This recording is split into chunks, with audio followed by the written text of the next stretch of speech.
going to do is I'm going to go back and I just did my other 15, 20, 25 minutes of part two of the video, but as has been the case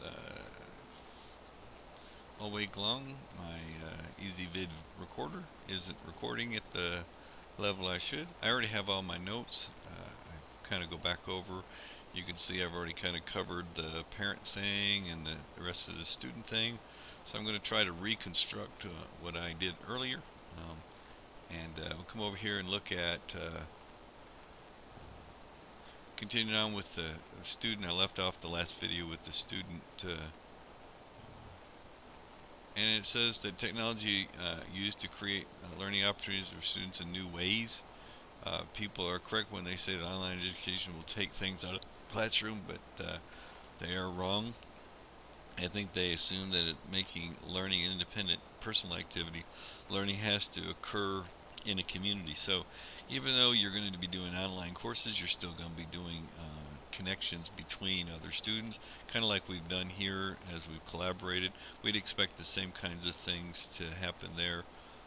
In this article I was reading, I took a note. I'm not finding it real quick, but the fourth point that I made is that students need to communicate, the student group needs to communicate to this technology group, the technology organization at the district level, that it needs to communicate that it improves the motivation of the students. It's not just something, we're not just doing a course recovery, we're not credit recovery, we're just simply not looking at, but we're talking about comparison of the traditional versus online courses, and over the 12-year study that's been happening, the quantitative comparisons show that there's not a significant difference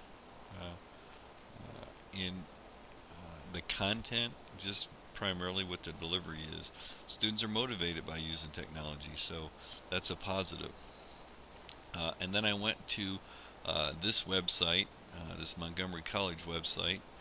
I think I still have it here. And here we go. And kind of identified that as students see it, there's 10 advantages of online courses. And parents probably look at it the same way. Online courses are convenient, they're flexible, they can bring education right to your home, offers more individual attention.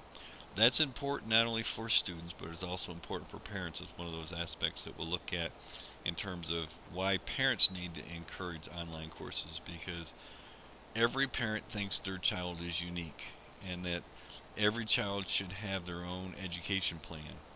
And online courses, although may not be individualized in terms of the content, it is definitely individualized in that how the student develops their thoughts, develop their understandings, exactly like we've been doing in this class, where everybody does research on the same topic, but they find different locations to find the information. Gives real world skills. Parents are concerned about their children being prepared for the future. Students are concerned about that. Maybe not at the lower grades, but as they get further along in school. Parents are concerned about lifelong learning. Students are concerned about that. And the district, of course, sees the financial benefit of online courses once they get the initial cost done. Teaches self-discipline. It really requires self-motivation to be able to complete courses, and then it gives you an introduction to the global village. So over here, not only in terms of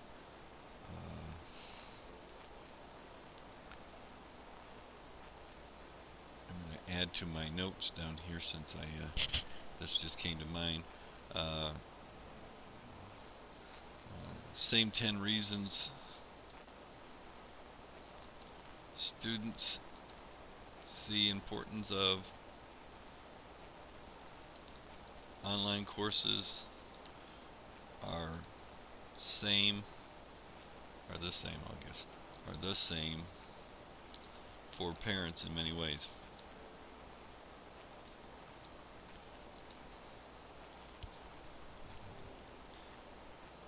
Parents want individualized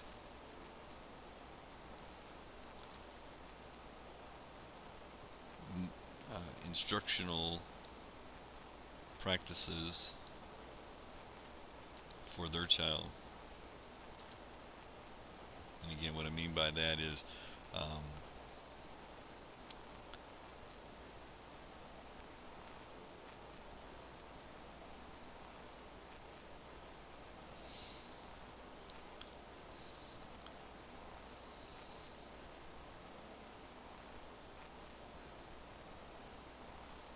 what I mean by that is parents want a plan that's going to meet the needs of their child. And they're going to want to encourage the school districts to implement online learning. Again, I'm going to stop. I think I probably got my time, and since I've had so much difficulty with the recorder anyway, I'm going to go ahead and stop it.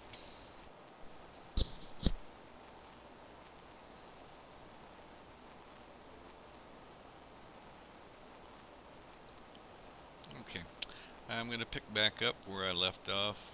Again, with the difficulty I've had with this video recording system, I wanted to stop and at least download what I already did. So let's go back and look at the notes again. I'm trying to recreate what I did earlier, and found what the teachers could do and what the students could do, and then I was beginning to cover what parents might do. And so I'm going to go ahead and in this article from Blackboard, it talked about what the demands for online learning increases as more K-12 deem it essential, and students do see it as essential. And I was talking about earlier about students' online learning will continue to impact motivation for learning, and then students not only are not the only ones using online, and then they're talking about all the different groups that are using online learning. Alright, so I'm going to have to kind of backtrack in my search here into this one, because this is the one that I was doing with parents, and I skipped around to several sites, so I'm going to try, if I can, to recreate the video I did earlier. If I can get my... And I typed in benefits, parents see benefits in online learning, and I looked at this first report from the journal, and so I'm going to go back to this one, kind of highlight what I put in my notes. You can see that I had to get rid of this ad the last time, so I guess it's a consistency. And in the article, it talked about, and I've got it in my notes already as I'm waiting for that page to load. So the study also found that parents in each age group are more likely than those in older groups to report that the apps their children are using regularly have at least some educational value. With those in the pre-K group say that their children use apps for educational for 52% of the time, and children in the older groups reporting 24% of the time. So what's happening is parents are already using apps to teach the younger children the apps that are available. And here we go. Sometimes it's frustrating to get to where you want to go.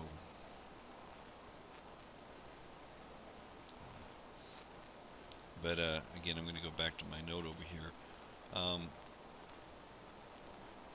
Parents already see the benefit, especially at the younger age. Our younger children, my grandchildren, for instance, can maneuver around his iPad, his parents' iPad, and he can go find the videos that he wants to watch and the games he can play, the puzzles on the machine. And the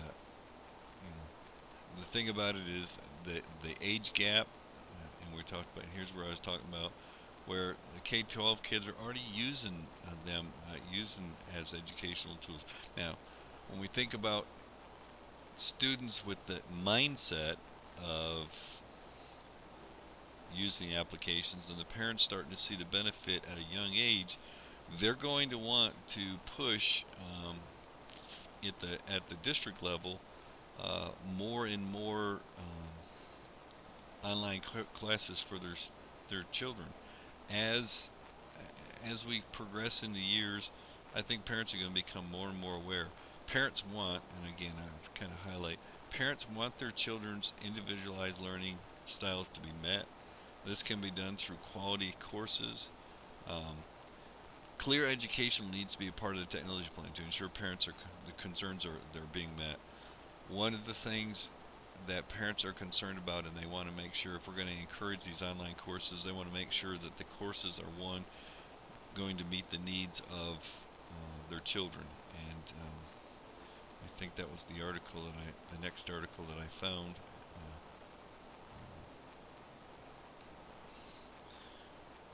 We talked about how, here we go, learning matters. I used this learning matters one in my earlier videos for the first task. Um, and it was talking about teaching online, meeting the needs of and that the parents are concerned about that the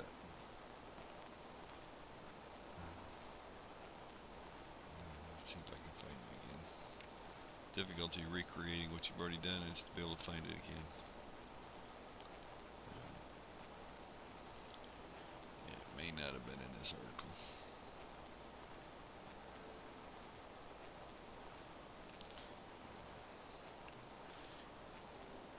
8 ways online learning benefits the children. This is the one that I put over there, and I didn't do all the details, of course.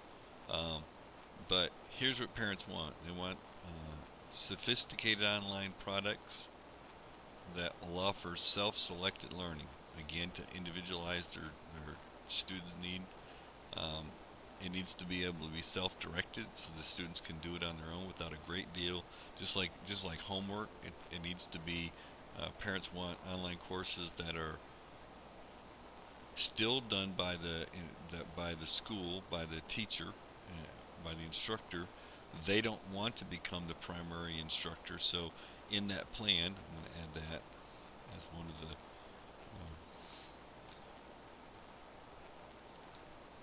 parent desires not to be not not to have to be the primary instructor with the school slash district is still the primary resource in the learning process.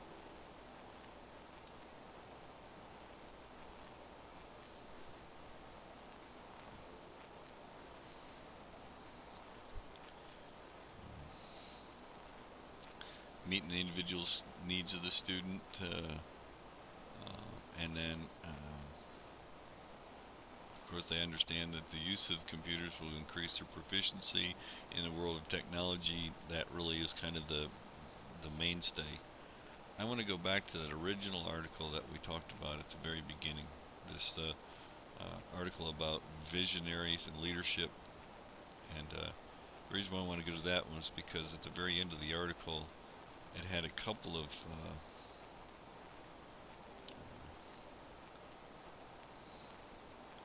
areas that I wanted to look at, if I can find it here. Okay. The key is, and kind of what the whole article, the whole memo is going to be about, it's a shared vision. And the shared vision has to be shared between district, teachers, students, and parents. That when we come together to look at different situations and solve problems, it is collaborative. Teachers see and feel that this is in their school, not the administrator's school. It is our school, and parents need to see the same thing. So I think that in the plan, this statement needs to be communicated. And I'm going to go ahead and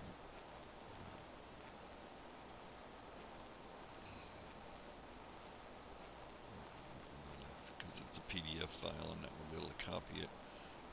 So I'm going to go ahead and just type it out.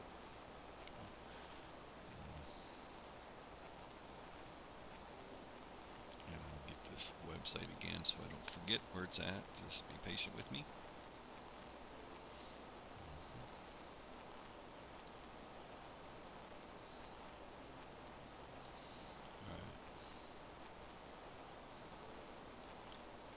When we come together to look at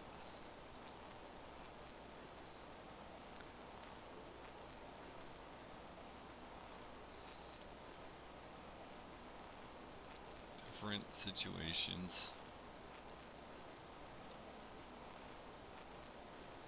and to solve problems,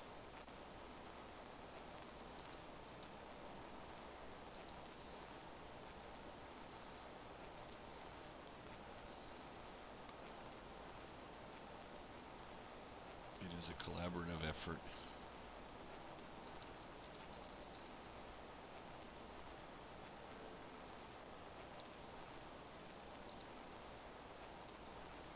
It's collaborative, I guess is what it says.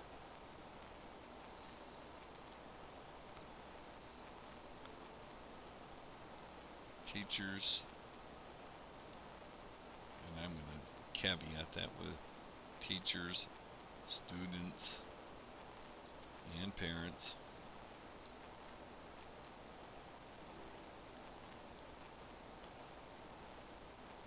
see that